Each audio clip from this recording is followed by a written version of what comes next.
Drew McIntyre et Charlotte remportent leur Rumble. Brock Lesnar domine tout le début du Rumble masculin en éliminant la moitié des participants. Et enfin, Edge est de retour. Bonjour à tous les amis, je suis Pop-Up, j'espère que vous allez bien. On se retrouve aujourd'hui pour parler de catch. On va parler du Royal Rumble qui s'est déroulé dans la nuit de dimanche à lundi à Houston au Texas. Et c'était un très bon pay-per-view, on s'est beaucoup amusé. C'était sans doute le meilleur Rumble depuis un moment, même si c'est mon pay-per-view préféré de base. Ça faisait longtemps qu'il n'avait pas été aussi bon. Bon, je suis pas impartial non plus, vu que j'adore Edge notamment, donc le revoir, ça a tout de suite fait monter la note du pay-per-view. Allez, on va reprendre dans l'ordre un petit peu toute la carte et voir un peu tout ce qui s'est passé. Je vais passer assez vite sur une bonne partie des matchs pour me focaliser principalement sur les deux Rumble. On a commencé du coup dans le kick-off avec deux matchs qui ont été ajoutés dans le kick-off. C'était des matchs qui étaient prévus dans la carte principale à la base. Et juste avant ils ont été rajoutés au kick-off. Donc on va avoir pour commencer Sheamus contre Shorty G. Ça va durer 12 minutes, ça va être plus long que ce que je pensais. Parce que personnellement je pensais qu'on aurait affaire à un squash match. C'est-à-dire qu'en gros en moins d'une minute ou deux éventuellement ça se termine avec la victoire de Sheamus.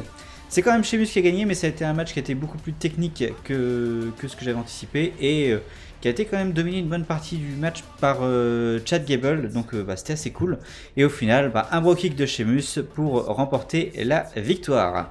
Donc voilà, 12 minutes assez sympa pour lancer le kick-off. Deuxième match dans le kick-off, on va avoir Humberto Carrillo contre Andrade pour le titre des États-Unis. Alors là, ça a été un match de 14 minutes, donc aussi un match qui a eu un petit peu de temps pour avoir le développement. Ça a été beaucoup plus rapide que le match précédent, beaucoup plus spectaculaire, on va dire aussi, entre ces deux catcheurs qui sont vraiment très très bons. Et du coup, on a Andrade qui va remporter le match et conserver sa ceinture en 14 minutes. Ils auront un match le lendemain à Raw, parce que j'ai vu Raw, hein, donc je vais peut-être en parler un petit peu aussi, donc attention, on va parler un peu de Raw. Il y a eu un rematch le lendemain donc, à Raw, donc hier soir, du coup c'est Andrade qui a à nouveau gardé sa ceinture, mais Humberto a fait un DDT sur le sol après avoir enlevé le tapis, un peu comme ce qu'il voulait faire à Mysterio la semaine d'avant. Donc voilà, on risque de ne pas voir Andrade pendant un petit moment, sachant qu'en plus il a été suspendu pour violation de la politique de Wellness Policy, donc en gros sans doute un produit dopant. Donc voilà, donc il va être suspendu 30 jours, c'est sa première violation à ce règlement. Donc voilà, ils ont simulé en gros une blessure à la tête, sans doute, et du coup on verra pas Andrade pendant un petit mois.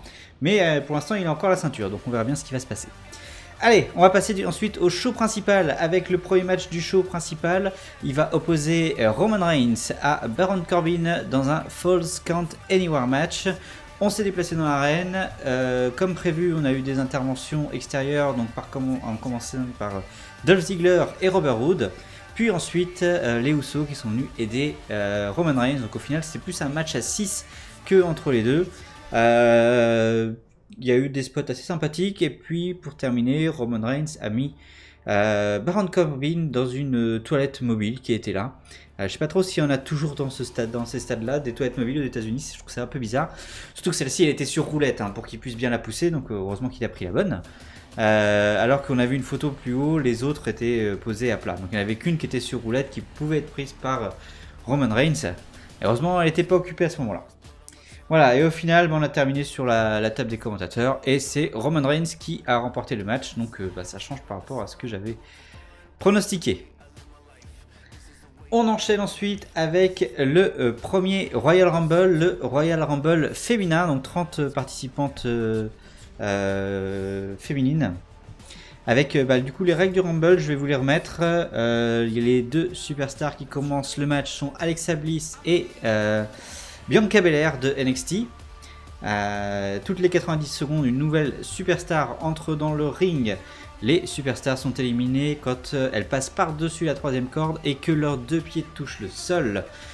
Le vainqueur est celui qui restera sur le ring à la fin et il remportera un match de championnat à WrestleMania qui aura lieu à Tampa Bay au mois d'avril.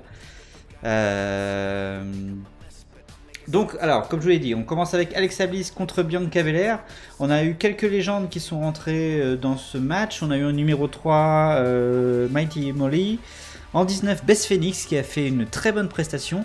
Elle a terminé dans le top 3. On a eu Kelly Kelly en 21 et Santina Marella en 29. Donc Santino Marella déguisée en femme. C'était sa sœur, donc c'était une vieille rivalité, ça qui date de WrestleMania en 2009. Ça fait 10 ans je crois que ça doit être ça. Où il a notamment battu Beth Phoenix pour devenir Miss WrestleMania à l'époque. Voilà, c'était la sœur Santino, donc qui s'est auto-éliminé avec un auto-cobra. Donc il s'est même pas fait éliminer par une superstar féminine. Il s'est éliminé tout seul alors qu'il était en confrontation, donc intimidé par Beth Phoenix d'un côté et Natalia de l'autre. Voilà, donc ça c'est pour les légendes qui sont rentrées dans ce match. Dans les spots intéressants, on a eu le petit spot par rapport à la rivalité entre Lana et Liv Morgan. Donc Lana qui a été la première éliminée par Liv Morgan quand elle est entrée. Et puis ensuite, forcément, Liv Morgan a essayé de monter sur la troisième corde. Ce qui est complètement stupide quand on y réfléchit sur un Royal Rumble. Le but, Christian l'a bien dit dans le kick-off, le but en fait c'est de rester au sol, quoi. Pas donner une chance supplémentaire à nos adversaires de nous éliminer. Donc c'est un petit peu bête d'aller sur la troisième corde et de prendre le risque en fait de juste se faire pousser pour se faire éliminer. C'est ce qui s'est passé pour Liv Morgan, puisque du coup elle a essayé de monter sur la troisième corde et du coup Lana qui était encore sur le bord du ring l'a attrapée et l'a sortie du ring pour l'éliminer également. Et puis elles se sont un peu battues toutes les deux à l'extérieur du ring. On aura encore une rivalité qui va continuer. Il y a eu un match à Raw le lendemain entre les deux où Liv Morgan a gagné. Donc ça c'était assez cool. Ensuite, en spot intéressant, on a Mandy Rose qui s'est fait sauver de l'élimination par Otis. C'était très bizarre. En fait, elle est passée par-dessus la troisième corde, elle a glissé et est tombée sur Otis. Du coup, elle s'est servi de lui pour pouvoir accéder à nouveau au ring. Vu que ses deux pieds n'ont pas touché le sol, elle a pu rester. Elle s'est fait éliminer plus tard. Quand elle s'est fait sortir du ring, elle s'est fait frapper involontairement par sa copine de Fire and Desire. J'ai un trou sur le nom, je vous mettrai en note. Bref, elle s'est fait sortir comme ça, attrapée par Otis, donc elle est encore dans le ring. Et cette fois-ci, du coup, Sonya Deville, voilà, je cherchais son nom. Sonya Deville s'est fait sortir également, et du coup, Otis n'a pas pu supporter les deux, donc les deux sont tombés et ont été éliminés. On a eu le retour aussi de Naomi qui est revenue et qui nous a fait un spot comme à chaque fois, où cette fois-ci, du coup, elle s'est fait pousser un peu à l'extérieur du ring, elle a descendu les escaliers, elle a sauté pour attraper la barricade. Et elle a attendu, elle a galéré, mais elle a réussi à remonter sur la barrière. Puis après, elle est sur les tables des commentateurs. Et après, elle a fini par faire un pont entre la table des commentateurs espagnols et le ring pour pouvoir rentrer. A mon avis, elle est rentrée trop tôt. Elle aurait dû faire ça quand il n'y avait plus qu'une seule participante à l'intérieur du ring pour éviter de se faire éliminer plus tard. Et du coup, elle est rentrée sur le ring et elle s'est faite éliminer quasiment aussitôt par Shayna Baszler qui est rentrée en numéro 30. Donc la dernière participante à être rentrée, et quand elle est rentrée, elle a complètement clear le ring, c'est-à-dire qu'elle a vraiment éliminé une grande partie des participantes qui restaient. Et au final, on a terminé donc avec les trois dernières participantes qui étaient Shayna Baszler, Beth Phoenix et Charlotte Flair. Charlotte Flair qui était rentrée en numéro 17. À la fin du coup, Beth Phoenix se fait éliminer, puis il va nous rester Shayna Baszler et Charlotte Flair. Pour une victoire de Charlotte Flair, malheureusement j'aurais préféré que ce soit Shayna Baszler qui remporte ce match. Mais bon, puis sur un spot qui a été raté une première fois, j'ai l'impression, et s'ils sont repris à deux fois, du coup ça fait pas top. On a l'impression que Shayna Baszler se fait avoir bêtement en finale pour se faire éliminer par Charlotte. Mais voilà, du coup Charlotte qui retourne heel d'après ses déclarations. Et dans le Raw de hier soir, elle a annoncé que oui, elle avait un match de championnat, mais que pour l'instant elle ne donnait pas contre qui elle allait se battre. Donc pour l'instant on ne sait pas qui est-ce qu'elle va affronter à WrestleMania. Voilà, donc c'était un bon match Royal Rumble, j'ai vraiment beaucoup aimé celui-là. Après j'adore ce type de match. Les retours ont été très intéressants. Par contre, ce qui était assez étonnant en fait, c'est d'avoir la moitié des compétitrices qui venaient d'NXT ou NXT UK. C'était bizarre ce fonctionnement. Après du coup on comprend mieux pourquoi il n'y avait que 9 compétitrices d'annoncer seulement avant le match. Mais voilà, très content de ce match, de ce Royal Rumble. On enchaîne ensuite avec sans doute le moins bon match de la soirée entre Bayley et Lacey Evans pour le titre féminin de SmackDown. Ça va durer 9 minutes. On va beaucoup jouer du coup sur le fait que la fille de Lacey Evans est à l'extérieur du ring. Elle essaie d'attraper sa mère à un moment. Elle tire la langue à Bayley aussi, il me semble, à un moment. Mais voilà, c'était un match qui n'était pas super. Et puis il passe juste après un Royal Rumble, donc ça fait, en fait la pression retombe au niveau des spectateurs.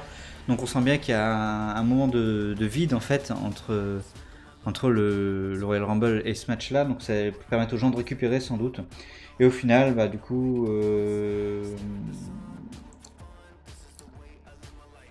c'est Bayley qui remporte avec un roll-up tout simplement. Donc c'est même pas un Bayley to Bayley pour remporter le match. Donc voilà, elle conserve sa ceinture et ça a duré 9 minutes et c'était franchement pas terrible comme match à oublier, on va dire. On passe ensuite à un autre bon match entre The Fiend et Daniel Bryan dans un strap match. Alors, les règles du strap match n'ont pas été celles que je vous avais annoncées lors des pronos. A priori, ils étaient juste attachés, mais le match pouvait être remporté quand même par un pin ou une soumission. Il n'y avait pas besoin d'aller taper les 4 coins du ring comme ils font habituellement sur un strap match. Donc ils ont un peu changé les règles, c'est pas plus mal. Du coup, ça permet d'avoir quand même un petit peu de choses avec la ceinture au milieu qui fait qu'ils se frappent mutuellement. Donc ça fait notamment sur Daniel Bryan des belles marques. A noter quand même avant, pas de lumière rouge pour The Fiend. Et c'est quand même vachement plus agréable pour poursuivre de ne pas avoir cette lumière qui casse un peu les yeux à la télé. A priori, d'après ce que j'ai entendu, quand on est dans l'arène, ça rendait très bien. Mais par contre, ouais, le rendu télé n'était pas top. Donc je suis content de ne plus avoir cette lumière. Le match, du coup, il dure 17 minutes. Victoire de The Fiend avec un Mandalore Claw, donc une soumission pour remporter le match contre Daniel Bryan. Mais qui était vraiment un très bon match. Un petit moment marrant où Daniel Bryan va pour aller sur la 3ème corde pour faire un saut. Et il s'aperçoit qu'en fait, avant de monter, en fait, il fait semblant il commence à monter et en fait, il est obligé de repasser sous la corde parce qu'il est attaché. Il n'avait pas pensé à ça, donc après seulement il fait son truc. Mais j'ai trouvé ça marrant en fait que les catcheurs soient gênés par ce genre de choses directement pendant le match. Mais voilà, bon match entre les deux. Je sais pas trop si la rivalité est terminée maintenant ou pas, ou si on en aura encore d'autres, on verra bien. Ensuite, on passe à l'autre match pour la ceinture féminine, cette fois-ci celle de Raw, entre Becky Lynch et Asuka. Ça va durer 16 minutes. C'était moins bien que le match de Finn de Bryan, mais c'était quand même un bon match, je trouvais. Ça allait vite et tout ça, c'était bien cool. À la fin du match, Becky Lynch contre la Green Mist. Enfin, elle tape Asuka qui du coup fait sa Green Mist mais en l'air. Donc elle jette directement son produit vert en l'air, donc c'est elle qui se le prend plus sur la tête. Et ça permet ensuite du coup à Becky de remporter par soumission ce match. Mais voilà, du coup c'est très bien, comme ça je suis content, j'avais pronostiqué ça. Becky qui remporte du coup le match contre Asuka.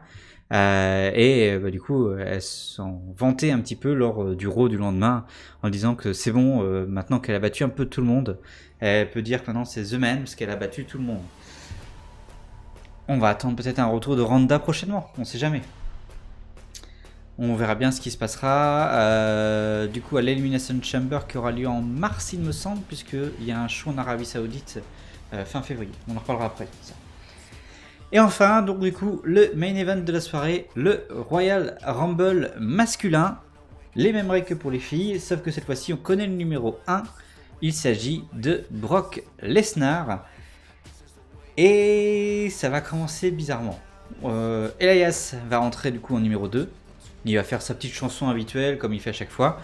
Et il va se faire éliminer en quelques secondes seulement. Et ça va enchaîner comme ça pendant quasiment la moitié des participants du Rumble en fait vont tous se faire éliminer par Brock Lesnar. Il va éliminer 13 participants sur le Royal Rumble.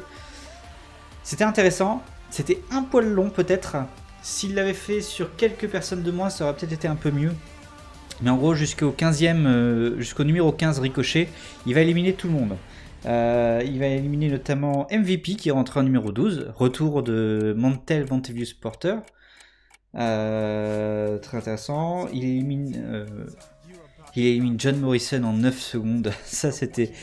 Pour une superstar qui revient, c'est un peu dommage quand même de mettre John Morrison dans ce spot et de le faire éliminer en 9 secondes. Voilà, j'essaie de me rappeler un peu tous ceux qu'il élimine. Il élimine plein de petites superstars pour commencer. Il élimine le trio Rey Mysterio, Biggie et Kofi Kingston.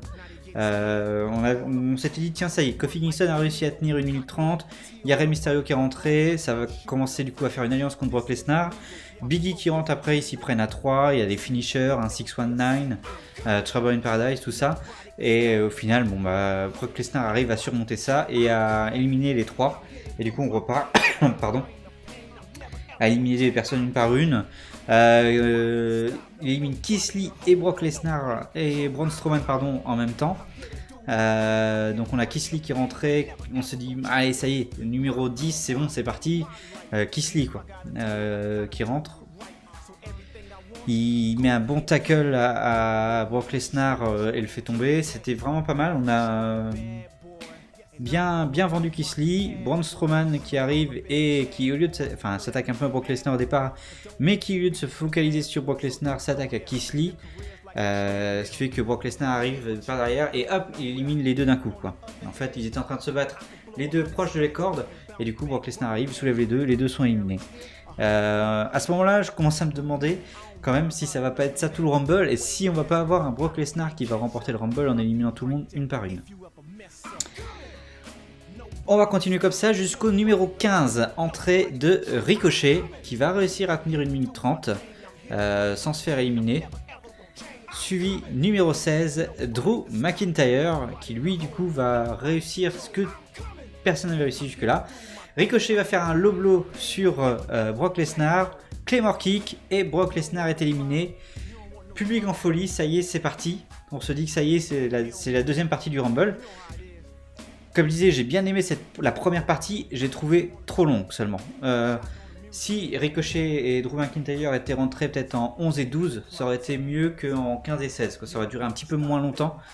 Parce que là, au final, ça a duré 25 minutes de domination de Brock Lesnar. Donc voilà, Brock Lesnar est éliminé par Drew McIntyre qui le fixe du regard. Très très bien ça. Très bon spot. Drew McIntyre élimine Ricochet de manière super impressionnante, parce qu'il le fait vraiment voler par-dessus le ring. Il élimine en quelques secondes et il se retourne pour refixer Brock Lesnar du regard. Numéro 17, le Miz qui va pas durer longtemps, puis Drew McIntyre se retourne et fixe à nouveau Lesnar qui commence à peine à sortir du ring, sur le côté du ring en gros, en disant que c'est pas terminé. C'est pas terminé, on en reparlera plus tard. Et après, bon, c'est parti, ça y est, ça devient un Rumble où on commence à avoir plusieurs superstars sur le ring.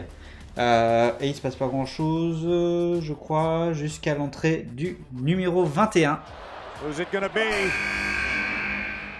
You think you know me? No way! Oh my! Retour de Edge. Et là, public en délire. Moi également, j'ai explosé de joie. Je vous en avais parlé un petit peu pendant les pronos. J'ai commencé à regarder le catch en 2006-2007 à peu près, génération NT1. Et Edge c'était l'ultimate opportuniste, sa rivalité contre John Cena, tout ça. Voilà, c'était l'opportuniste ultime. Il était très très bon micro, j'ai adoré le détester on va dire au début et j'ai adoré cette superstar, après avec Vicky Guerrero tout ça, c'est je pense mon catcheur préféré depuis que je regarde la WWE, donc le voir revenir après 9 ans d'absence parce qu'il avait été arrêté suite à une blessure, donc c'est même pas lui qui avait choisi d'être à la retraite, c'est les médecins de la WWE qui avaient dit tu catches plus, il a subi 3 opérations du cou et tout ça et au final bon 9 ans après, a priori, il est à nouveau clear pour catcher. Donc voilà, du coup, l'arrivée de Edge, le public en folie. Et là, c'est génial, quoi. Gros moment. C'est le seul moment où le participant suivant est rentré et où le public n'a pas fait le décompte. C'est-à-dire qu'il était encore sur Edge qui fait des spires à tout va, qui regarde le public, tout ça. On sent l'émotion sur le visage de Edge au moment où il rentre, l'émotion d'être là. Alors, on va pas parler de la réalisation hein, qui nous a complètement coupé le premier spear de Edge pour montrer le public. Hein. Donc je vais peut-être vous mettre une petite vidéo pour vous montrer le premier spear de Edge sur Dolph Ziggler. Il y a une featurette qui est apparue sur www.com pour le montrer. Edge is back. He shouldn't be in there. Wow. Spear. Edge with a spear. Ça fait 9 ans qu'on attendait ça pour au final avoir manqué le premier spear de Edge qui était peut-être un des plus impressionnants. Voilà, il fait un spear sur Edge Styles, là ça s'est moins bien passé, a priori Edge s'est blessé, il se serait sans doute démis l'épaule, d'après ce qu'on a pu entendre, ce qu'on a pu lire. Donc il a été sorti assez vite, c'était un petit peu bizarre, Edge a sorti rapidement quoi, en fait. On a vu Edge Styles parler aux arbitres, puis les arbitres parlaient à Edge, et ils ont sorti Edge Styles très rapidement, et a priori ouais, grosse blessure à l'épaule, donc pour l'instant on n'en sait pas beaucoup plus, mais... il risque d'être blessé peut-être un petit moment, on espère qu'il sera là pour WrestleMania quand même. Voilà, donc retour de Edge, très bien. Ensuite on a l'entrée en numéro 26 il me semble de Randy Orton. Randy Orton du coup avec Edge, là il reforme le temps du Rumble, Ray RKO, l'équipe ultime avec Randy Orton et Edge. Voilà, ensuite on a numéro 30, l'entrée de Seth Rollins accompagné de AOP et de Buddy Murphy, donc le Messie de Raw est arrivé en numéro 30. Il s'est servi du coup de ses acolytes AOP et Buddy Murphy pour éliminer quelques-unes des superstars qui étaient sur le ring, notamment Kevin Owens, Samoa Joe et Aleister Black. Après ça, les trois sont partis, enfin ils se sont battus avec AOP et Buddy Murphy du coup. Ça fait que Seth Rollins s'est retrouvé tout seul face à 4 autres personnes. Donc à ce moment-là, il restait donc Seth Rollins, Edge, Orton, Roman Reigns et il me manque un. Qui est-ce qui était avec eux? Drew McIntyre, forcément. Donc voilà, donc il restait les 5 sur le ring. Là, Seth, un peu gonflé, essaie de dire à Roman Reigns, allez vas-y, le shield, comme avant, une dernière fois le shield. Pas compliqué avec cette caméra, merci. Voilà. On va le mettre là. Le shield, vas-y, on se met ensemble, tout ça. Roman Reigns il va, il fait semblant de ne les points plus Superman Punch. Et du coup ça va, Drew McIntyre va en profiter pour éliminer Seth Rollins. Du coup on se retrouve à 4 personnes sur le ring. Ray RKO, Roman Reigns et Drew McIntyre. Ray RKO essaie de se dire allez on fonctionne ensemble, tout ça. À un moment donné, forcément Randy Orton essaye de trahir Edge en se mettant derrière comme s'il préparait un RKO. Edge retourne et fait non c'est bon, je vais pas le faire. Du coup ils font style, ils s'allient à nouveau pour attaquer Roman Reigns. Edge laisse passer Randy Orton devant pour le sortir du ring et lui dire que ça fait trop longtemps qu'il est dans ce business pour pas avoir vu venir la manœuvre. Donc en gros il a préféré éliminer Randy Orton avant que ce soit lui qui le trahisse. Je trouve ça très très bon. Ensuite du coup on va voir l'élimination de Edge malheureusement par Roman Reigns. Et là dans ma tête je me suis dit bon c'est bon, c'est Roman Reigns qui va remporter le Rumble, il va éliminer Drew McIntyre. Mais à ma grande surprise, ce n'est pas lui qui remporte le Rumble, c'est Drew McIntyre qui va réussir à sortir Roman Reigns et à remporter ce match. Donc là je suis très content de ça. Au final dans mes pronos je vous aurais donné les deux runner-up. Donc ça rapporte pas de points, mais ils étaient tous les deux en finale. Mais voilà. Donc très content que ce soit Drew McIntyre qui remporte ce match. Il a un bon push en ce moment. Et là du coup il a annoncé à Raw qu'il allait affronter Brock Lesnar à WrestleMania. Donc on a le premier match de WrestleMania, ce sera pour le championnat de la WWE, Brock Lesnar contre Drew McIntyre. J'ai hâte de voir ce match. Voilà, ça termine du coup ce Rumble. Très bon Royal Rumble à nouveau. Je me suis beaucoup amusé. Comme je vous l'ai dit, juste un petit peu long la première partie avec Brock Lesnar. J'aurais aimé voilà, qu'à 11-12 on arrête, et plutôt que d'aller jusqu'à 15-16, ce qui a rajouté encore une dizaine de minutes en plus à cette action. C'était un petit peu long quand même, on sentait que le public commençait à monter, à dire un peu c'est quoi ça. Et du coup, deux événements marquants, la sortie de Brock Lesnar, public en folie, et le retour de Edge, et là, l'explosion de joie. Explosion de joie. Il était à nouveau à Raw ce lundi soir pour dire qu'en gros il allait revenir et qu'il prendrait sa retraite selon ses termes et pas selon les termes du médecin. Donc ça c'est super cool. Et on va voir... on a eu Randy Orton qui est venu et qui lui a fait un RKO et qui l'a tapé avec la chaise, tout ça. Je pense qu'on se dirige vers un Edge versus Randy Orton, sans doute à WrestleMania, ce serait énorme. Mais voilà, gros moment d'émotion, les larmes dans les yeux, tout ça. Lundi à Raw, c'était bien. Je suis content de le revoir. A priori, du coup, je suis allé chercher un petit peu des informations quand même. Edge aurait sans doute un contrat à la Brock Lesnar, c'est-à-dire qu'il va catcher de temps en temps seulement. Il n'est pas là full time, mais de temps en temps, on pourrait avoir Edge peut-être 5-6 fois par an, 5-6 matchs par an. Et moi, ça me convient très bien d'avoir Edge. Pour l'instant, il est face. J'espère qu'à un moment il va tourner heel et redevenir un peu l'opportuniste ultime, histoire voilà, d'avoir le personnage que j'ai connu au moment où j'ai commencé à regarder le catch. Voilà, écoutez, j'espère en tout cas que pour vous ce Rumble vous aura plu. Moi, comme je vous l'ai dit, j'ai passé un très bon moment, c'était un très bon pay-per-view. J'ai eu le smile toute la soirée après avoir eu le retour de Edge. Donc voilà, c'était bien cool. Pour ce qui est des prochains rendez-vous pour le catch, on se donne rendez-vous, je crois que ça doit être fin février, je vais regarder la date. Fin février, sur la même semaine, on va avoir deux shows qui vont s'enchaîner. On va avoir le mercredi 26 février, on devrait avoir Super Showdown en Arabie Saoudite. Je crois qu'on a un Takeover Portland aussi, mais je sais plus exactement la date, je me demande si c'est pas le samedi 22. Et je crois que le 29, on doit avoir le show de la AEW Révolution. Alors peut-être que j'inverse, il est possible que j'inverse entre Takeover Portland et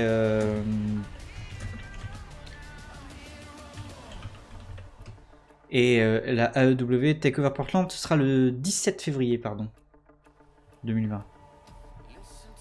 Le 16 février, donc la nuit du 16 au 17 février, on aura donc Takeover Portland. Ensuite, on aura du coup Super Showdown en Arabie Saoudite en milieu de semaine. Et on finira par la AEW et le show AEW Révolution. Voilà, donc on va avoir un mois de février avec 3 shows de catch. Bien, écoutez, j'espère que cette review vous aura plu. On se retrouve sans doute en fin de semaine pour un unboxing de Pop. D'ici là, je vous souhaite à tous une bonne fin de journée et je vous dis à la prochaine.